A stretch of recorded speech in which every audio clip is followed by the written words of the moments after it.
I'm Bob Rodda, and I was director of Lowry Center and Student Activities for 22 years, retired 4 years ago. Direct is a misnomer in one sense because you don't direct students, you coordinate and facilitate what students want to do. So it gave me the administrative title for the management of the area and being kind of paying attention to it, but it really was a facilitation, cooperation, helping students achieve the goals they were after, trying to reduce the red tape and figure out ways you could get to yes and make it happen.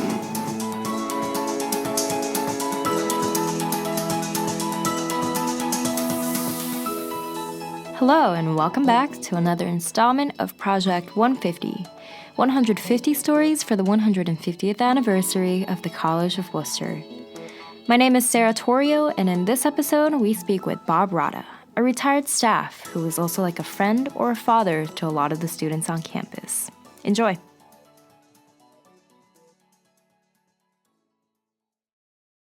I'd like to have students at the table. I don't think the students are at the table as many times as they need to be, not necessarily by omission, but people are so busy doing their thing that think the idea of coming to students and students may have ideas that can help. Absolutely. I've seen it happen in too many ideas that students had. One example, Born Heater, if you will. Born Heater was the first building where the college built a sample residence hall room. They built it over in the service center, and they had people come and use it. And students came up with 3 or 4 ideas that became changes in the design because of student input. They hadn't talked to the students, they would have fixed those things after the building was built at more expense. Get students involved, they have good ideas. They've proven that, and that's why you've enrolled them, is because they have good ideas. And that was my experience being able to be an active student leader. You'll learn, you can get engaged and involve the process. Plus, the people you're working with are great people. Well, and administration needs to become people.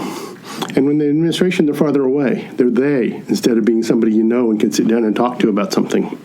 And that's an issue both for the students and the administrators. But there needs to be more interaction and integration. I'm a baseball player by habit.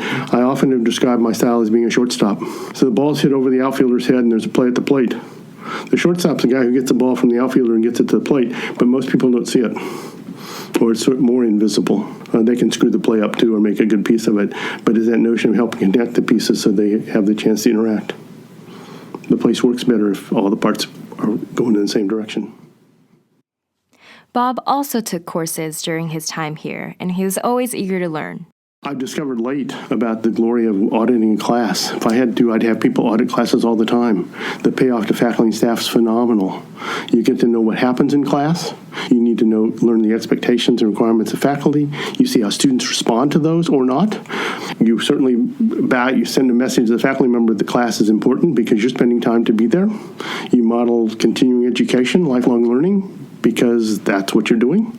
I've run into students who were involved in things. It's fascinating listening to a student who was in the class I took with Dick talk about the weekend activities that were heavily WAC events or things I was part of when I was still working, and hear how knowledgeable she was. Although she wasn't in leadership, she was an audience member. Hallelujah. That was a perspective I wouldn't otherwise have heard, except to be in that situation.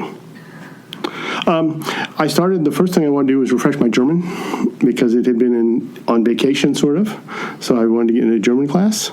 I also wanted the chance to take professors. A student told me that, an alum told me that, about take faculty, don't take classes.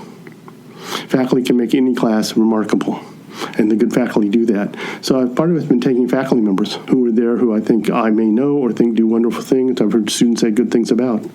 Well, the theater practicum with Dr. Figge, I took political philosophy because Mark Weaver was retiring.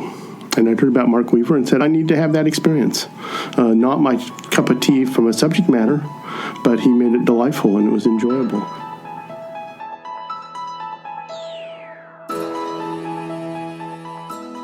This episode was produced, written, and edited by Samuel Carlson, Ronnie Wright, and myself. Special thanks to Brett Woodard, Richard Figge, and Bob Rodda. All music used is from audioblocks.com. This project is supported and sponsored by the College of Wooster. Thanks for tuning in, and until next time.